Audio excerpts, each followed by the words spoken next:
A freighter carrying a crew of 29 disappeared on Lake Superior during a severe storm last night, and so far, no survivors have been found. She was known as the pride of the American side. Stretching more than 700 feet from bow to stern, the Edmund Fitzgerald was a steel giant, widely believed to be virtually unsinkable. Yet on a violent November night, she vanished beneath the surface of Lake Superior, triggering a debate that has lasted nearly half a century over what truly caused her loss. For years, divers and researchers could only speculate. The wreck lay far below the surface, unreachable by conventional methods. But now, that long-running mystery may finally be approaching a definitive answer. A newly completed survey using an advanced underwater drone, equipped with 4K cameras and artificial intelligence scanning systems, has produced the most detailed images of the wreck ever captured. What those images reveal is not just dramatic damage, but evidence of a hidden structural vulnerability, a flaw that may have transformed one of the Great Lakes' most powerful freighters into a trap it could not escape. It's become part of the Great Lakes culture, a tragedy that we'd probably put in the same category as the Titanic. A legend in the making. In the years following World War II, the United States was building big, and nowhere was that ambition more visible than on the Great Lakes. When the SS Edmund Fitzgerald was launched in 1958, crowds gathered to watch, bells rang, and expectations were high. At 729 feet long, longer than 2 football fields, and weighing more than 13,000 tons when empty, she was the largest freshwater freighter ever constructed at the time. Engineers hailed her as a triumph of modern shipbuilding. She quickly earned nicknames: the Mighty Fitz, the Queen of the Lakes, and the Pride of the American Side. Her role was straightforward but vital. She carried taconite iron ore pellets from the mining regions of Minnesota to steel mills near Detroit. For 17 years, she performed that task with remarkable efficiency, often setting records for cargo capacity and speed. But ships like the Fitzgerald become more than machinery. Over time, they develop reputations and personalities. The Fitz was known for her power and reliability. People gathered along shorelines just to watch her pass, her horn echoing across the water. For the crew, she was a source of pride and stability. Many sailors spent most of their careers aboard her decks, trusting the vessel that sustained their livelihoods. Her final captain, Ernest McSorley, was among the most experienced mariners on the Great Lakes. With more than 4 decades on the water, he was widely respected for his judgment and calm demeanor. He trusted the ship, and the crew trusted him. For these sailors, working aboard vessels like the Fitzgerald was more than employment. It was a way of life.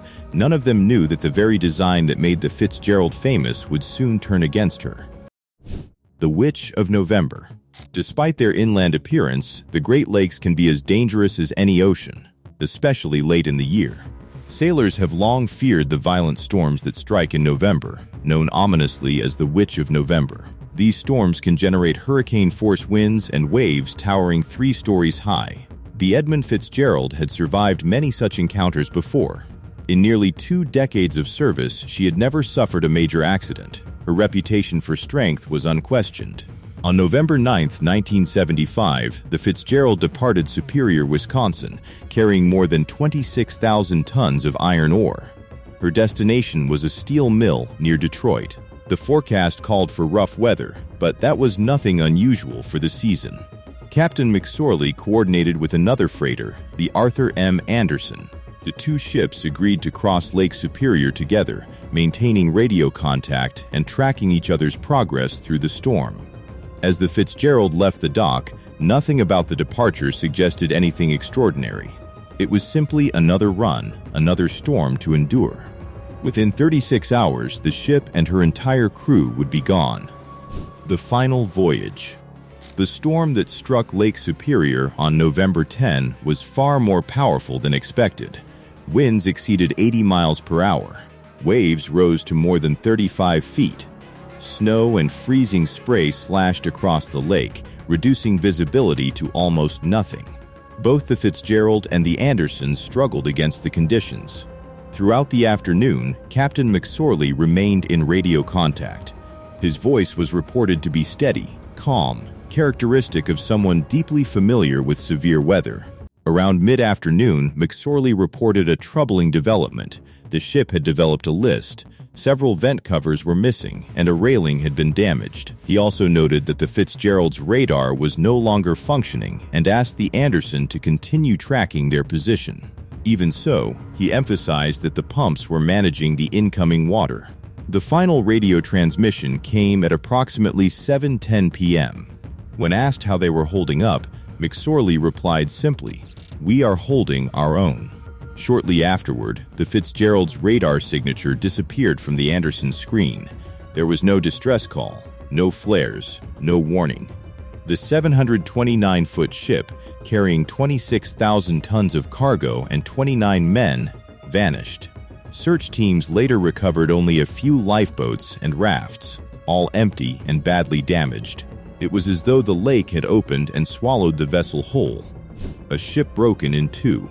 Days later, sonar located the wreck resting in 530 feet of water. The discovery raised immediate questions. The Fitzgerald was not intact. She lay in two massive sections. The bow rested upright in the sediment. The stern lay inverted, roughly 170 feet away. How could a ship of that size split apart so quickly without a single call for help? The official Coast Guard investigation concluded that the most probable cause was flooding through compromised hatch covers. According to this theory, waves repeatedly washed over the deck, damaging or collapsing the hatches and allowing water to pour into the cargo hold. As the bow became heavier, the increasing stress caused the ship to break apart. Critics of the report pointed out a painful implication. This explanation appeared to place responsibility on the crew, suggesting improper hatch maintenance. Families of the sailors and many within the maritime community strongly rejected that conclusion. Other theories emerged. Some suggested the Fitzgerald struck an uncharted shoal. Others believed a rogue wave may have overwhelmed her. Without definitive evidence, the sinking remained an unresolved mystery, immortalized in song, but unanswered in fact. That was about to change. Secrets in the Silt. Nearly 50 years after the sinking, a new expedition returned to the wreck. This was not a conventional dive. It was a forensic investigation using a remotely operated vehicle, or ROV, a highly advanced underwater drone. The machine was equipped with powerful lights, high-resolution sensors, and 4K cameras designed to operate in total darkness. Its goal was simple: document the wreck in unprecedented detail and let the ship itself reveal what happened. As the ROV descended through more than 500 feet of frigid water, the control room fell silent. The pressure at that depth is immense. Then, emerging from the darkness, the bow of the Edmund Fitzgerald came into view. The images were strikingly clear. The ship's name was still faintly visible on the steel. The deck was twisted, scarred, and blanketed with silt. Unlike wrecks caused by explosions or collisions, the Fitzgerald showed signs of extreme bending and structural stress, as if forced beyond its limits. The primary focus was the cargo hatches, central to the decades-old debate. Each of the 21 hatches was designed to be secured by numerous heavy steel clamps. As the drone moved across the deck, its cameras revealed something unexpected. One clamp was missing, then another. As the survey continued, a disturbing pattern emerged. Multiple clamps were gone entirely. Others were bent backward at severe angles, as if torn away by tremendous force. This was not random damage. It was systematic. The evidence confirmed that the hatch system, the ship's main defense against flooding, had failed.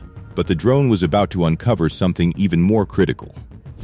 The smoking gun at depth. Near the forward section of the wreck, close to the damaged hatches, the ROV focused on a circular opening in the deck. It was the base of a ventilation pipe designed to release air from the cargo hold. The pipe itself was missing. What remained was a 4-inch wide hole leading directly into the interior of the ship. Engineers immediately recognized the implications. In waves exceeding 30 feet, water entering through that opening, combined with compromised hatches, could flood the cargo hold at an extraordinary rate. This discovery aligned precisely with Captain McSorley's final reports. He had mentioned missing vent covers. What he likely could not see from the bridge was how much water was pouring in below. The iron ore pellets in the hold would have absorbed water initially, concealing the true extent of flooding. By the time the danger became visible, it may have been too late. From the bridge, the ship appeared to be coping. In reality, the bow was growing heavier by the minute, sinking deeper into the waves. As the bow plunged downward and the stern was lifted by following seas, the stresses became overwhelming. The vessel did not simply crack, it was torn apart by opposing forces. The drone footage finally provided visual confirmation of this sequence, transforming decades of speculation into a coherent timeline. It also cleared the crew of negligence. The failure was structural. The ship itself had been vulnerable. Theories that refused to die. Even with compelling evidence, alternative explanations persist. Some researchers point to the possibility of three sisters waves, successive rogue waves that can form in Lake Superior. Others suggest harmonic resonance, where storm-driven vibrations match a ship's natural frequency, amplifying stress until failure occurs. More speculative theories involve magnetic anomalies in the Lake Superior basin, proposing sudden geomagnetic disturbances that could disrupt electronics or exert unusual forces on steel hulls. These ideas venture into the fringe, but they reflect the enduring shock of how quickly the Fitzgerald disappeared. The official conclusion points to flooding and structural failure. Yet the legend of the Edmund Fitzgerald endures, shaped by unanswered questions and the lake's unforgiving power. The ship's secrets may finally be exposed, but whether understanding the cause makes the loss any less haunting remains an open question. If you value in-depth investigations that cut through myth and focus on evidence, consider subscribing to Rapid Rank.